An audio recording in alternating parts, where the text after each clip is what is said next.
মৃতদেহ কবরে নামানোর ঠিক আগে হঠাৎ ময়নাতদন্তের ডাক্তার বললেন, একটু দাঁড়ান, লোকটার জামার পকেটে কিছু আছে।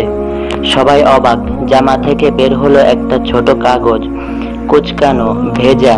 সেখানে লেখা ছিল, হে আল্লাহ, যদি আমি আরেকটা নামাজ পড়ার সুযোগ পেতাম। আজ আমি তোমাদের শোনাবো সেই মানুষটার গল্প, যে জীবনের সবকিছু পেয়েছিল, শুধু সময়টুকু হারিয়ে ফেলেছিল। লোকটার নাম ছিল রাশেদুল ইসলাম। সবাই ডাকতো রাশেদ ভাই নামে।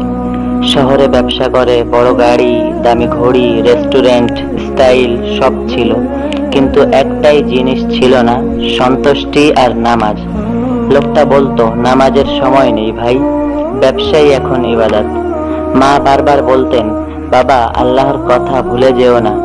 সে হেসে বলতো, আল্লাহ তো আমার কাছেই আছেন, চিন্তা করেন না মা। বছরের পর বছর কেটে গেল, কিন্তু একদিন রাতে ব্যবসা শেষ করে বাসায় ফেরার পথে হঠাৎ বুকে প্রচন্ড ব্যথা। চোখের সামনে অন্ধকার, চারপাশে মানুষ দৌড়াচ্ছে, কিন্তু সে শুধু একটাই শব্দ শুনছে, লা ইলাহা ইল্লাল্লাহ, লা ইলাহা ইল্লাল্লাহ। হাসপাতালে নেওয়া হলো। ডাক্তার বলল, শেষ মুহূর্ত। রাশেদ কাঁপা কাঁপা হাতে কলম ধরলো, একটা কাগজে লিখলো, হে আল্লাহ, এখন বুঝছি আসলে কিছুই আমার ছিল না। আমার ঘড়ি, টাকা, নাম সবই শেষ। আমি শুধু একবার নামাজ পড়তে চাই, কিন্তু এখন কেউ আমাকে অজু করাতে পারে না, আমি নিজেও পারি না। হে আল্লাহ, যদি একটু ফিরে যেতে পারতাম। তারপর কলম হাত থেকে পড়ে গেল, শেষ নিঃশ্বাসে ঠোঁট নড়ল, আল্লাহ।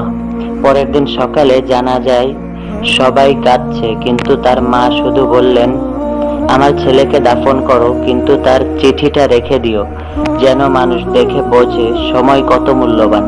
চিঠিটা সোশ্যাল মিডিয়ায় ছড়িয়ে পড়ে। সেই দিন থেকে অনেকে নামাজ শুরু করে দেয়। কেউ লিখে, আমি আজ থেকে এক নামাজও বাদ দেব না ভাই। বন্ধুরা, রাশেদুলের মতো আমরা সবাই ব্যস্ত, কেউ টাকা নিয়ে, কেউ মোবাইল নিয়ে, কেউ অন্যের জীবন নিয়ে, কিন্তু একদিন আমরাও শুনবো সময় শেষ। তখন যদি বলি, হে আল্লাহ, আমাকে একবার সুযোগ দাও, আল্লাহ তখন বলবেন, আমি তো তোমাকে প্রতিদিন সকালে নতুন জীবন দিতাম, কিন্তু তুমি ঘুমিয়ে থাকতে। আমি তোমাকে ডাকতাম, কিন্তু তুমি বলতে সময় নেই।